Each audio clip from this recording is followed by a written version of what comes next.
Because we are moving into an era where people are more and more worried about secure and reliable supply chains. Amid geopolitical tensions in the COVID-19 pandemic, the United States and its allies are pursuing a new kind of global trade, that is friendshoring.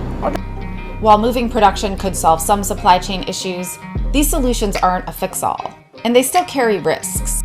There will be less globalization. In fact, I think we have entered an era of deglobalization. The IMF forecasts that global GDP could fall by 4.9%. That is 50 times more than in 2009. Friendshoring, the idea that, we need to sort of bring supply chains home closer to the United States. The economic concept of nearshoring changed to the political concept of friendshoring. Hi everyone. So I was going through the news and noticed a very interesting thing. While on his visit to Japan and South Korea this year in May, US President Joe Biden's first stop was at the Samsung manufacturing hub for semiconductors. This instantly jumped out to me and I started analyzing as to why this was. And the analysis clearly emphasized on two key points relating to the geopolitics arena at the world level.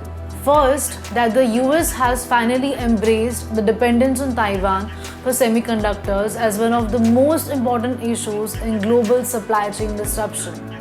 Second, that the US is hell-bent on discreetly implementing the friendshoring concept and find allies who share its values and can serve as a trusty fallback option. So following on this example, we will discuss a very significant concept known as friendshoring, which is slowly being adopted by countries around the globe while shaping the world trade and geopolitics scenario, and knowingly or unknowingly could lead to humongous economic threats and issues in the coming decades.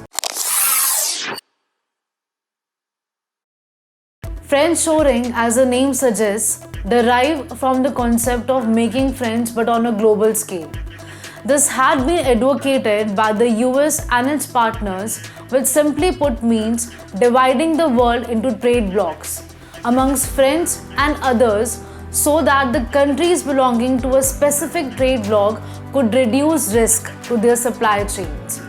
This concept includes limiting of the key inputs and technological knowledge sharing only amongst the trusty nations, and phase out the dependency on the authoritarian regimes of China and Russia. So the first question is, what led to the concept of friendshoring?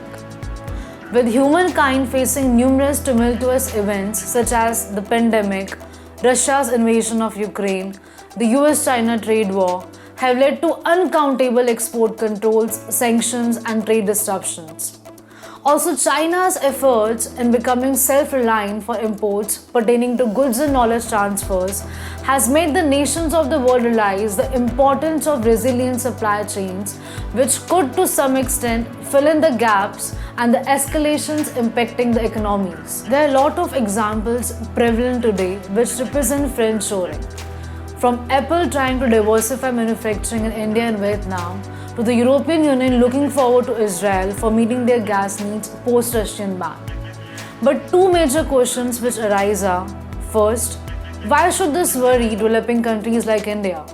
Second, how does this affect the economic scenario now and will do so in the future? In order to answer the first question, let's try to understand this with China's example. China, as we all know, is the world manufacturing hub, which means that high value added inputs and the technology know-how are sourced from advanced economies. And China has been providing labor to the processing of these inputs.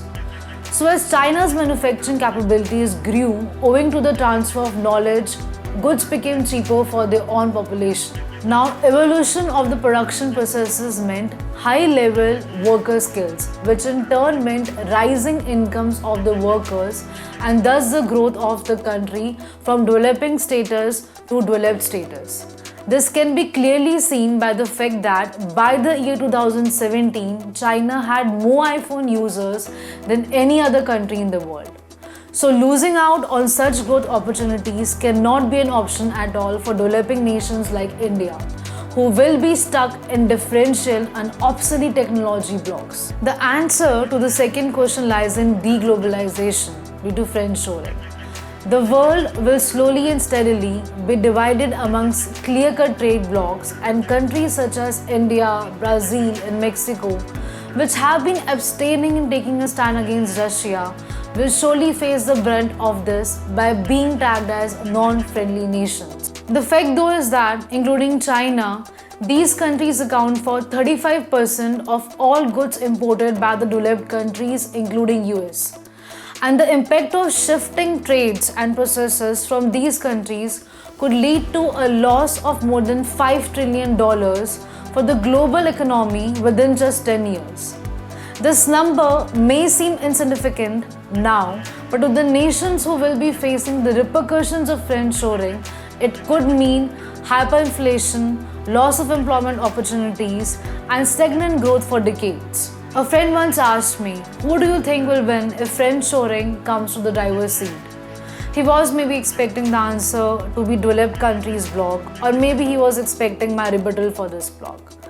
But the truth is that no one will gain anything out of this concept. Even the Western countries will be impacted by it, since they don't see the long-term picture that everything in every place has its capacity threshold.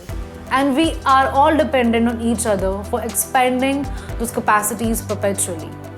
It's a society in the end, and man is not a social animal anymore, rather a global animal. If you like this episode, please hit the like button below and subscribe to the channel for more such great knowledge-filled content. I'll see you all in the next episode. Mindfulness signing.